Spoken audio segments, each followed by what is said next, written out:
महाभारत में 18 दिनों तक चले भीषण युद्ध के बाद सभी कौरवों को मारकर पांडव लगभग जीत के करीब पहुंच गए थे। तब दुर्योधन अपनी मृत्यु के भय से कहीं जाकर छिप गया। पांडवों ने उसे वहां पाया और भीम ने अपना वादा निभाने के लिए उससे युद्ध किया। लेकिन भीम दुर्योधन को हराने में असमर्थ रहे। तभी श्री कृष्ण ने उन्हें दुर्योधन के पैर पर वार करने का इशारा किया। भीम ने अपनी पूरी ताकत से दुर्योधन के पैर पर हमला किया और दुर्योधन वहीं गिर पड़ा।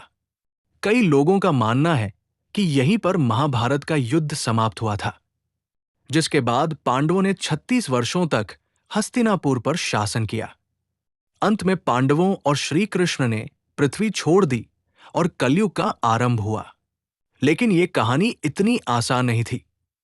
महाभारत युद्ध के बाद कई ऐसी घटनाएं घटीं जिनसे कई अनकहे रहस्य आज भी जुड़े हुए हैं। तुम मृत्यु को तरसोगे दुर्योधन। इसी श्राप के कारण पैर पर हुए उस खतरनाक वार के बाद भी दुर्योधन की मृत्यु नहीं हुई। वो उस युद्ध भूमि में पीड़ा से करहाता हुआ पड़ा हुआ था। कुछ देर बाद पांडव लौट आए। तभी अश्वत्थामा उसे ढूंढते हुए वहां पहुंच गया।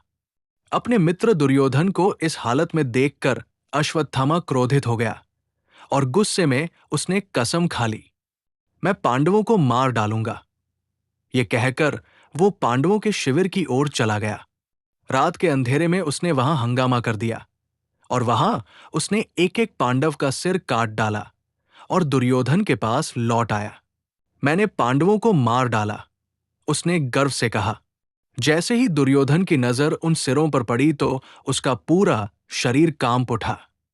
ये सिर 5 पांडवों के नहीं, बल्कि उनके 5 पुत्रों के थे। मेरी मौत का कारण भीम नहीं है, तुम हो, अश्वत्थामा। इन शब्दों के साथ दुर्योधन ने अपनी अंतिम सांस ली।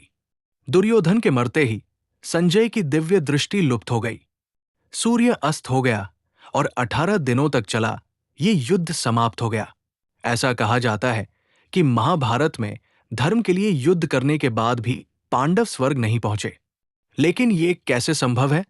36 वर्षों के युद्ध के बाद श्री कृष्ण ने अपना मानव रूप छोड़ दिया और वैकुंठ लौट आए। उस समय पांडवों ने भी अपना सर्वस्व सौंप दिया। उनके पोते परीक्षित को राज्य और अपनी पत्नी द्रौपदी के साथ स्वर्ग की यात्रा के लिए वे हिमालय की ओर प्रस्थान कर गए। जैसे जैसे वे आगे बढ़ रहे थे, चढ़ाई और भी खतरनाक होती जा रही थी। एक दिन द्रौपदी पर्वत के एक ओर से फिसलकर रसातल में गिर गई। भले ही द्रौपदी ने अपने सभी कर्तव्य निभाए थे, लेकिन 5 पांडवों की पत्नी होने के बाद भी द्रौपदी अर्जुन से अधिक प्रेम करती थी और यही उनके अंत का कारण बना।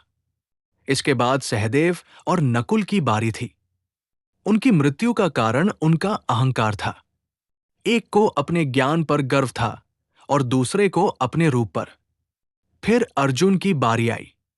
उन्हें अपनी कुशलता पर बहुत गर्व था और यही उनकी मौत का कारण बना। कुछ दिनों बाद भीम की भी मृत्यु हो गई।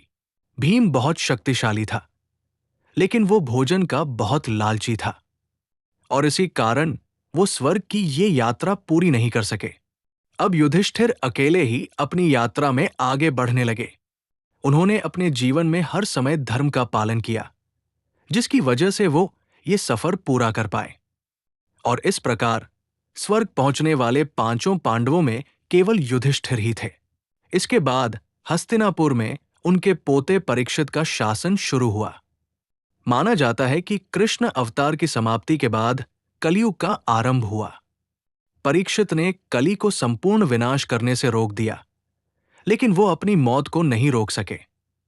अपने ज्ञान और शक्ति के बावजूद उनका क्रोध उनके जीवन के अंत का कारण बना। अगर आपको वीडियो पसंद आया तो कृपया इसे लाइक और शेयर करें और ऐसी और भी अनदेखी कहानियों के लिए सब्सक्राइब करें।